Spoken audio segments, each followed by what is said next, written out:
Good day, ma'am. Good day, sir. I am Charlene P. Artiguna, 33 years old from Zamboanga City. My religion is Christian. My body height is 152 centimeters.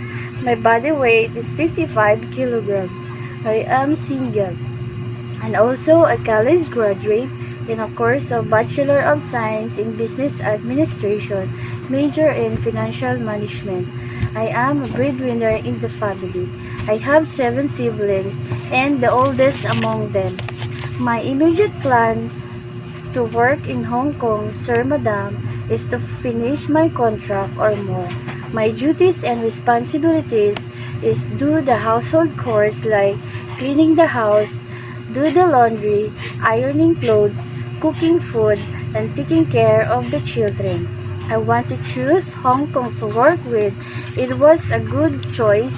At the same time, it is an open country, have rules and policies. They give rest days to their employees and most especially have high salary to support my siblings to earn money for my future family. Sir, Madam, the assurance of my employer they will hire me. I am hardworking, trustworthy, honest, and can work under pressure. To my future employer, I love to have this job. I will obey and respect them and appreciate everything.